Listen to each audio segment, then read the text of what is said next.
Bueno, niños, seguimos con esto, lo que es el entrenamiento en flujo de órdenes, ¿sí? Y bueno, la idea es reforzar conceptos que yo sé que de pronto no son fáciles de digerir a la primera, pero bueno, vamos a hacer dos cosas aquí y como quien dice, vamos a matar dos pájaros de un solo tiro. Vamos así,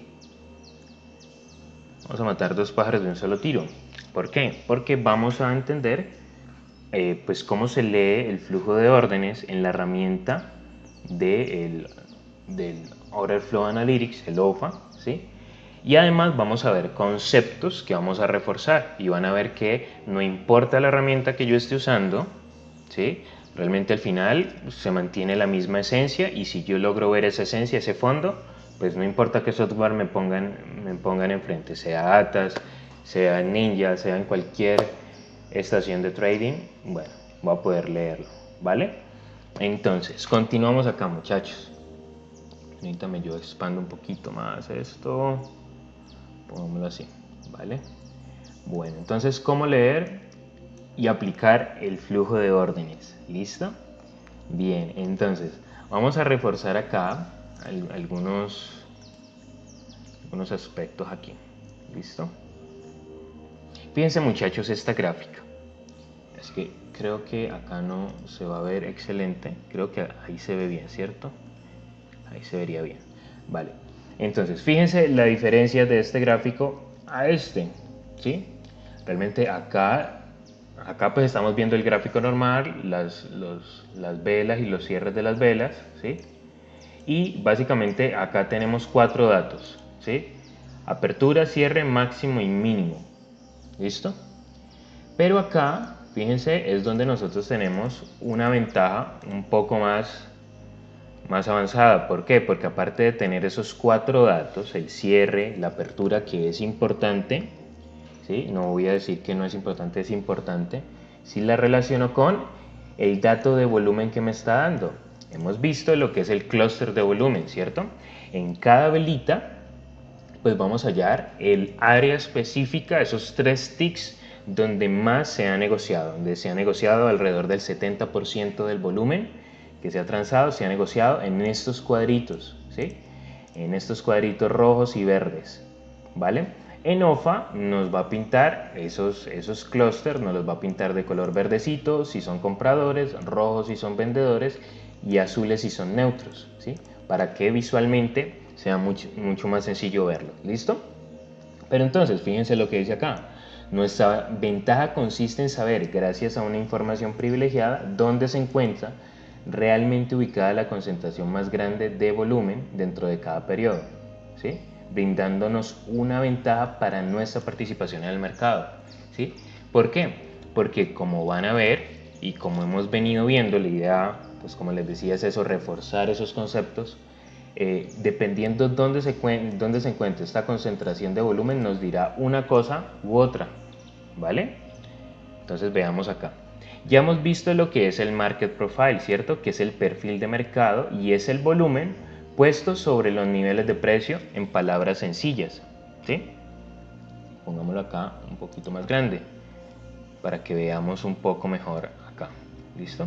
Entonces fíjense en este caso, ¿qué pasa? Como veía, no se pierdan ninguno de los videos, síganlos viendo de forma juiciosa, ¿sí? Consecutiva uno tras otro para que entiendan todo lo que vamos viendo, ¿vale? Entonces fíjense, acá tenemos que en esta velita tenemos básicamente pues el perfil de mercado, ¿no? El market profile, y nos muestra que hay un pico de volumen, ¿sí? Hay un incremento de volumen al llegar a la parte alta de esta vela, ¿sí? Realmente lo que estamos viendo aquí es el clúster de volumen, ¿sí? Solamente que representado por el market profile, ¿vale? Listo, perfecto. Fíjense esto. La información que nos da sí es una vela alcista, pero tiene el clúster de volumen o la concentración de volumen más alta en la parte alta de la vela, ¿sí? Entonces, ¿qué pasa? ¿Qué pasa con eso? Vamos a ver. ¿Sí? Fíjense lo que sucede a continuación en esa velita, ¿sí? Fíjense lo que sucede a continuación, ¿sí? la mayor concentración de volumen se encontraba en la parte alta de la vela, ¿sí? Y acá atrás pues tenemos la medida de estas últimas 4 velas antes del movimiento alcista, ¿sí? Y esa concentración de volumen para estas 4 en común es este área de aquí. ¿Listo? Fíjense, aquí tendríamos el punto de control, donde más se negoció, etc. ¿Vale? Pero ¿cuál es el resultado del precio al llegar y encontrarse con esas concentraciones de volumen? ¿Sí? Es la pregunta. Fíjense que, bueno, vemos un periodo más y fíjense que el precio, en vez de seguir subiendo, o sea, se supone que esto sería, digamos, en términos tradicionales, esto sería una vela envolvente, ¿sí? Y pues, en general, pues los traders participarían al alza, ¿no? Después de ver una caída y un movimiento hacia el alza, la gente tiende a participar en compras, ¿no? Porque es una vela muy fuerte. Sin embargo, si no sabemos específicamente dónde se encuentra la concentración de volumen, no sabríamos que en los siguientes periodos lo que el precio va a hacer es rebotar. Vamos a la baja, fíjense que el precio queda confinado, ¿sí? Por la otra concentración de volumen, nuevamente rebota aquí, vuelve acá, se encuentra con ese volumen y bueno, en general queda confinado entre este área de valor, entre este clúster de acá y este clúster de volumen de acá. ¿Sí? ¿Sí se la pillan? Entonces, ¿qué pasa? Que los soportes, ¿sí?, y las resistencias realmente, digamos, existen en base a la concentración del volumen, no un precio como tal, quizá como hemos aprendido. No, repito, no es que estemos en contra, pero digamos así vamos a ser más precisos, ¿vale? Dependiendo de cómo es por dentro la velita, pues va a determinar lo que puede pasar en el futuro. Ok, veamos acá, veamos un ejemplo acá ya un poco más práctico.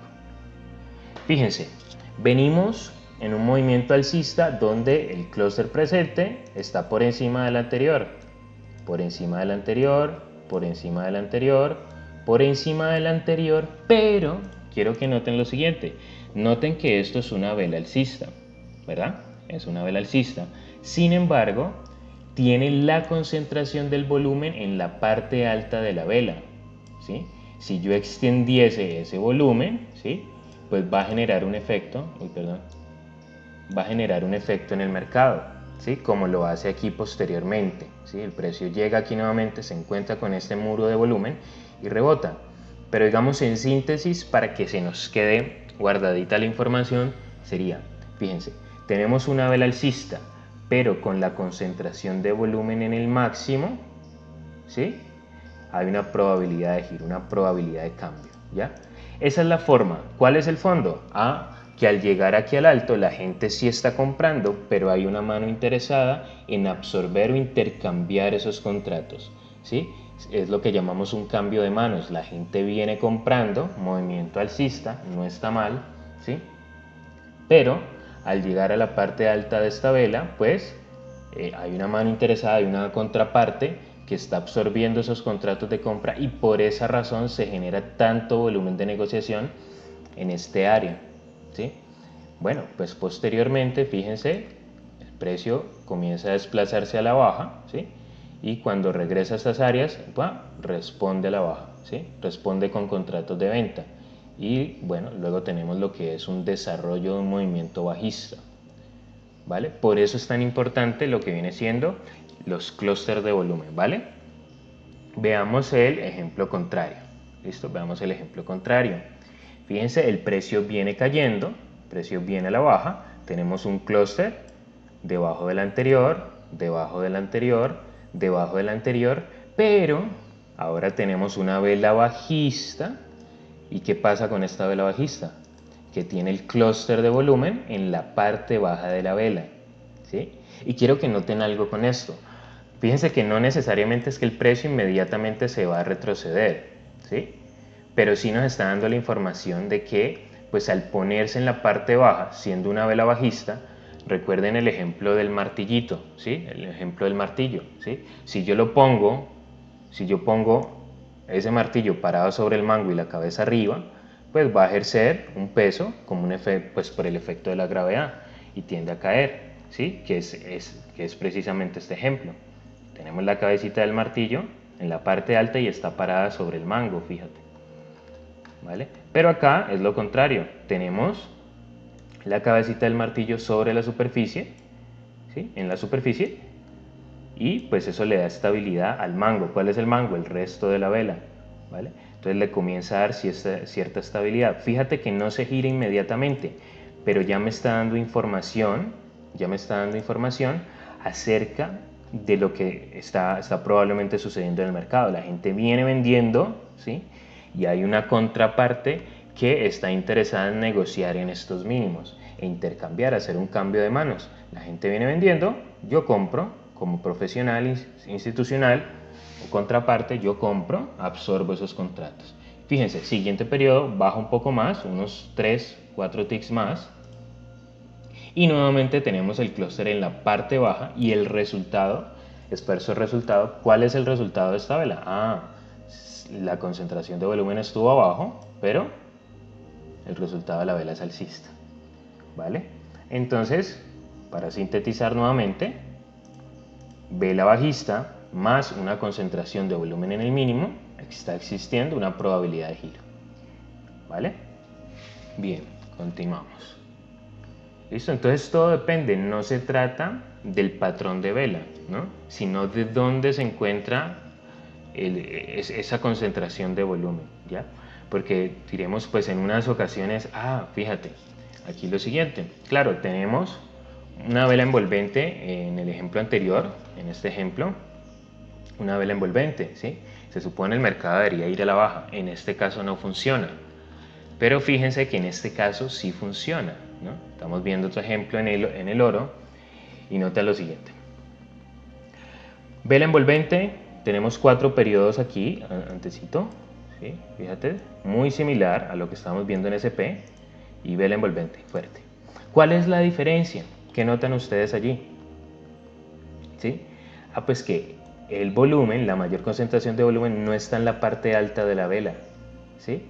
Sino en la parte media de la vela, en el centro de la vela. Interesante, porque el efecto de esta concentración de volumen en el centro de la vela actúa como soporte para el siguiente periodo, ¿sí? Fíjense que, claro, la vela viene y reacciona con esta concentración de volumen y bueno, esto le da el impulso para irse al alza, ¿no? Para irse fuerte al alza allí, ¿vale? Entonces, digamos, esa es la diferencia, digamos, esa es la ventaja que nos da el flujo de órdenes, ¿no? Saber dónde está ubicado ese volumen y bueno, con la experiencia nos mejora muchísimo, bueno, en la práctica, la operativa. ¿Vale? Bueno, y finalmente, un ejemplito más es, pues, ejemplos de continuación. Fíjense en este caso, esta velita normal tiene el clúster de volumen centro de la vela, no pasa nada, pero si digamos extendiéramos esa concentración, pues no es sino ver cómo reaccionan las velas al llegar allí, ¿sí? Entonces, ¿qué pasa? Que cuando la concentración del volumen se encuentra en la parte media de la vela, pues le da soporte a este movimiento, similar a lo que veíamos acá, que en este caso era de cambio, pero en este caso quizá podríamos estar buscando una continuación. Entonces hace falta ver, bueno, fíjate aquí, nuevamente clúster de compra, aquí, fíjate una respuesta allí, ¿vale? Entonces son muy importantes lo que viene siendo el clúster. ¿Listo? Ahí vamos relacionando y vamos avanzando. Genial.